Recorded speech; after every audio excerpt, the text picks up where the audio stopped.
Hello and welcome to this tutorial. And in today's tutorial, we're going to cover something about watercolor. That is, we're going to draw some watercolor florals. The whole idea about doing something in watercolor is because this month's newsletter's topic is watercolor.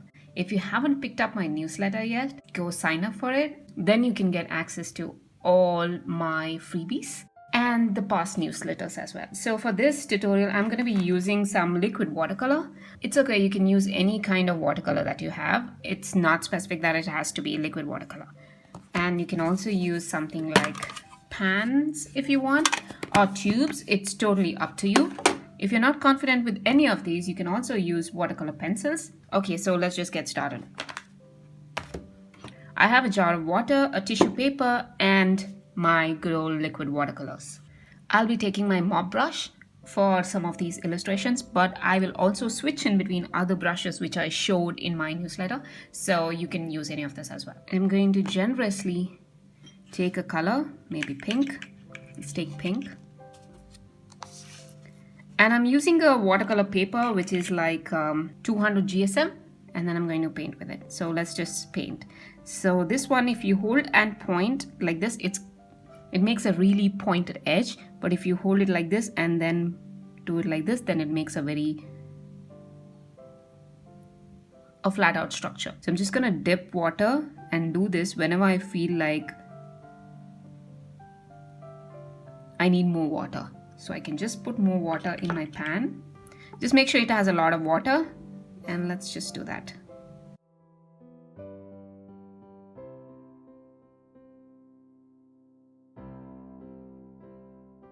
So I'm just going to go ahead and take a bit of my other brush, Raphael, and I want some color in here. So what I'm going to do is go and pick up some purple and just drop it in here. And let it slowly spread across. I'll go back to my pink and do a few more of this.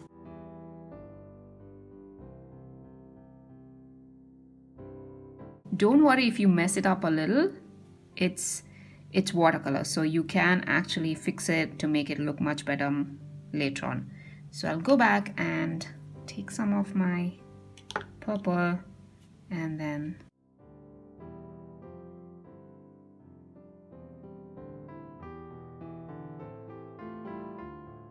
now I'm going to show you one more trick that you could do. You could either take a brush tip. I have a Raphael brush which has a pointed end. You can take anything which has a pointed end, even a toothpick, and draw things like this.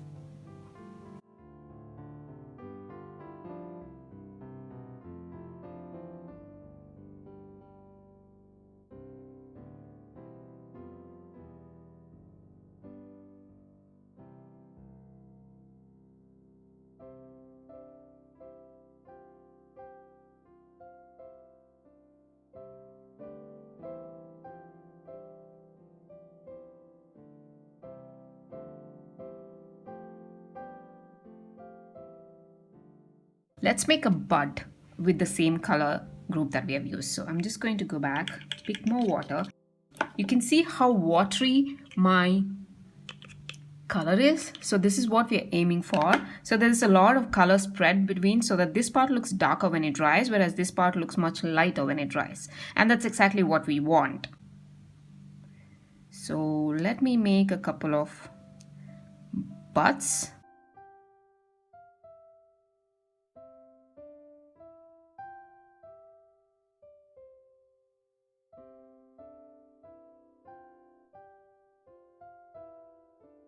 And obviously we're going to give it some purple. There's so many techniques that you can use in this step here. You could put some salt on it, or use a wet sponge or something, or dry sponge, to create textures on this watercolor. But we're gonna make it very simple and not just do all those extra things. But for this, let's draw out the petals because it's not very clear.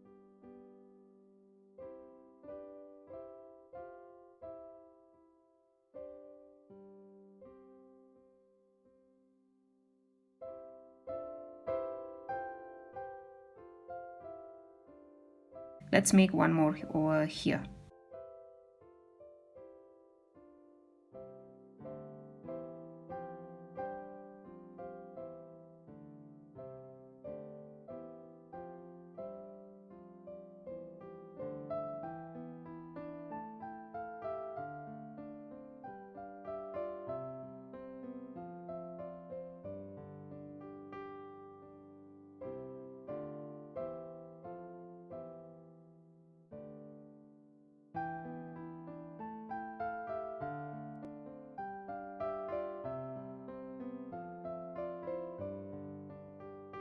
Now we'll switch brushes.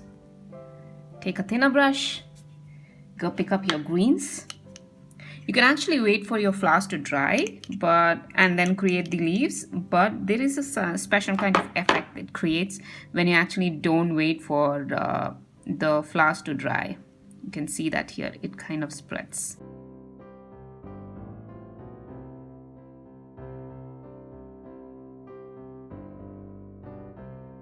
And sometimes it's nice to have that spread. But if you're not the kind who likes this, you can go ahead and wait for the flower to dry.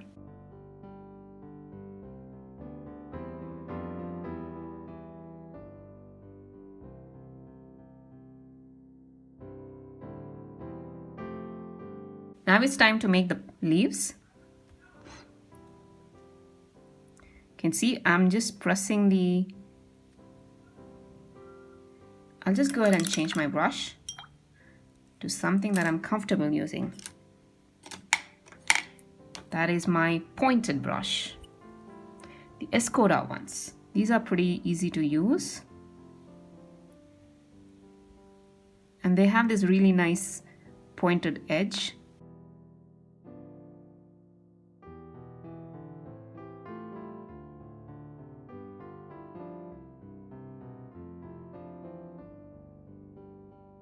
That's okay. These things are fine with watercolor because you can make it as abstract as you want. So this stroke that I'm showing you, it's basically a lot of practice. If you don't get it at the first shot, you can also draw a leaf in a different way. That is, just fill in by drawing a leaf and then fill that in.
Flowers are ready, so we need some tiny elements to make this picture pop. So I'm just gonna go ahead and pick up my yellow.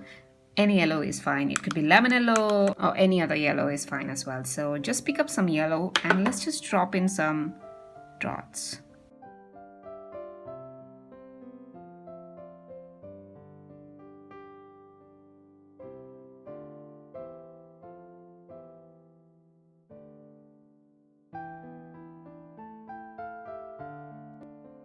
It should come to the shape of a cone in the end, like this. So it's kind of a cone here, and it's a kind of a cone here. Let's do a bit here as well. Oh no, I smushed my hand on it. So make sure you don't touch these pods because they're still wet.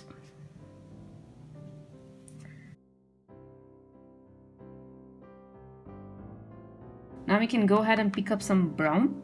Since I don't have brown on this palette, I'm just going to pick up some really dark red, which looks like brown actually. And now we're gonna put this in here. So for this, I've taken a very sharp pointed brush. So the whole point of getting a flat is making your brush at a slant angle. If you want it to be pointed, it's more like this. So you can't make a straight thin line like this. You could if you are very careful, but it's much harder. So always use the top part to get the angle.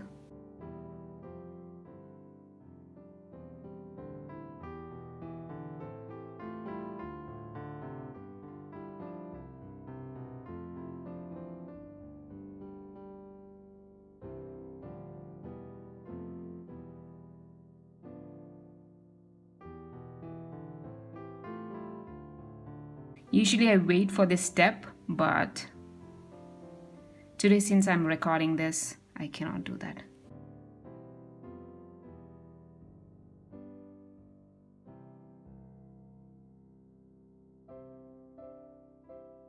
And sometimes in watercolor, it's good to not draw, complete straight lines. It's always nice to have some broken lines because they kind of add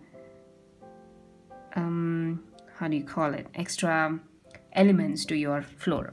I hope you like this tutorial. Let me know if you want to see more such tutorials. Bye.